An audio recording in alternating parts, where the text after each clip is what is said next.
Quiet on the set. Camera speed. Sound production, take 1. Action! We have a celebrated filmmaker today. Bong Joon-ho. We know him from Parasite. Now, if you guys remember, when Parasite came out, we dropped an episode here for the AKAPAD Film Buff podcast. And, well, I wasn't too crazy for it. I thought Parasite was just low-hanging fruit dribble. And we got that same thing with Mickey 17. Now, this movie has amazing production. It's got some of the best looking sets I've seen for a science fiction movie in a long time. I think the costume design is absolutely inspired. And then we have Robert Pattinson, who, geez, like he's giving us an Oscar level performance here, because this character is just so different from how he speaks and how he acts in real life from just what we've seen of him on interviews and just talk shows and, you know, being himself. He's transforming his posture, his pronunciation, again, being the actor's actor. But with as with Parasite, this movie just does not resonate with me. And yeah, I want to say, the people that it does it reveal something about them? And are we in this zone? And I'm talking about the general film-going audience. But, you know, like, has the general film-going audience lost their ability to watch something? Because this movie just screams politics. It screams political positioning. Totally disingenuous, by the way, from someone from South Korea that makes all of his money through the American marketplace and just wants to make a movie to poke at over 50% of the American population. And we got this interesting conversation about this movie, and that conversation was very simple. See, a lot of people will say Hollywood's in this creative void of just doing remakes and reboots and sequels, and everything's a franchise. And, you know, that is true for the tentpoles. But, you know, you get the tentpoles. You get these this regurgitation. And I don't think any of that stuff is uncreative, unimaginative. I think it's all on the same footing as original movies. I think if you're making for example, like everything happening around Final Destination and Lilo and Stitch is, you know, like you have to come in with a original take, a original position. So this non-creative environment that people like to paint a picture of in modern day Hollywood is just silliness. So this movie comes out and the conversation immediately pops up, which is, this is one original movie and no one's paying attention to it, and this is the problem. Now here's the thing. the money for this movie, this movie costs roughly $120 million. Every piece of this movie's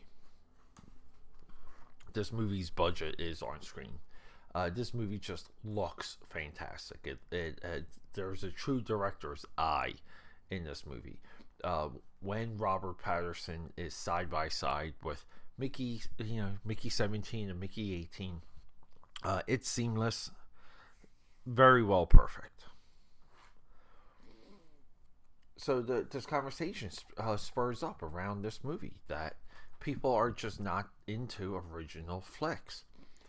And along the way, you kind of heard some notions of Paul Rudd's performance, and Paul Rudd was mocking Donald Trump, and there was like a lot of Trump pokes in this movie. And here's the wild thing: for a chunk of the movie, it was just fine. Just like, oh my god, like this is just like a little bit of the sign of the time. This is what science fiction is supposed to do. I thought it was entertaining. I thought Paul Rudd's performance in probably like for what you saw of it in the first 32 minutes or so. Oh, not is it Paul Rudd? I'm sorry. Mark Ruffalo. Mark Ruffalo's performance. Not Paul Rudd. Mark Ruffalo plays somewhat the president of this sci-fi world. Mark Ruffalo, like he's portraying a character, and it wasn't completely like Trump, but it was. I thought it was entertaining. I thought that they portrayed his followers as these mindless fanatics. Again, like to me, felt like a live action Wall-E from Pixar. So I'm all in. And then this movie kind of takes this turn where there's like these crawler creatures that they're trying to capture and learn about. And then one of the characters just goes on and on about they're not the aliens, we're the aliens, and we invaded them. And I'm just like, here we go. Like right when it gets like over the head preachy, where it just clonks you over the head, I checked out. And it sucks because I like to finish movies. I like to be honest about watching these films. I make it a big point of this podcast. So all this stuff. And when it comes to Bong Joon-ho, I thought Parasite was absolute low-hanging fruit. I didn't see a lot of merit in that movie to rewatch it, to put that on some of the great Academy surprises. Now, he made a movie in 2009 called Mother that I view is a near masterpiece. And in 2013, he makes, another, we can say plight of the people progressive movie called Snowpiercer 2013. Snowpiercer is one of the great post-apocalyptic movies of all time. It is there. That movie moves on every single possible category. Okja from Netflix 2017. I'm not familiar. I know what this movie is. I haven't seen it. And then 2 years later, Parasite gets the Academy Award. Upcoming 2027, he has a movie called The Valley. Now, there's a lot of attention in the 2006 The Host. And, The Host, too, as I would suspect, is a lot like Okja. It's a commentary on the environment and environmental abuse. The Host is a very much solid movie, like all the way around. But I think that gets a little bit too much attention for what it is. It's just look. I'm not here to bash him, but it's a glorified B movie, which is good, like amazing. But it's not just like end all be all movie. Now, 2003, Barking Dogs Never Bite. Love that title. Haven't seen that, but that's just from the poster thumbnail. It looks like a movie I would watch right away. And now, Memories of Murder. I'm not familiar with that one at all. So, sorry guys, I am heavily sucking down coffee just cause we kind of been up all night. Up all night watching movies. So a lot of this adulation I see for this movie, believe it or not, because I went back to a couple of accounts I knew that sung its praises.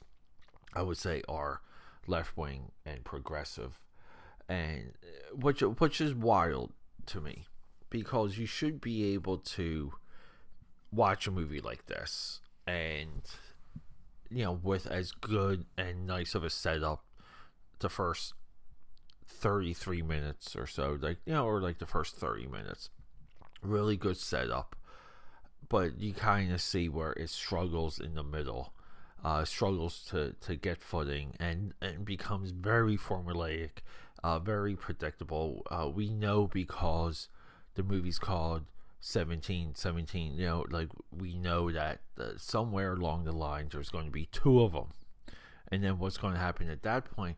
And the weird thing is this entire world, and kind of like what the humans are doing and how they're using these clones, because that's really like what the movie is. It's a character that constantly dies, and a lot of people are just curious about what death is, so he gets that question a lot, and I like that reoccurring gag.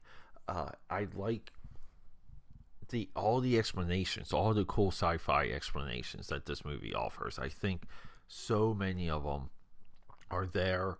I love the idea that they keep calling it printing when he's resurrected, but in a way, like, yes, like he is printed.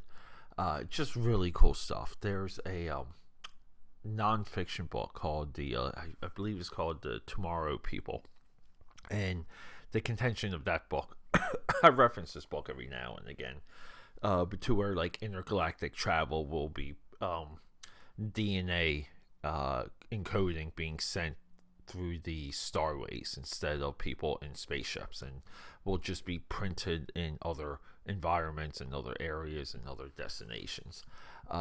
Really cool stuff. So like there was some of that in this movie.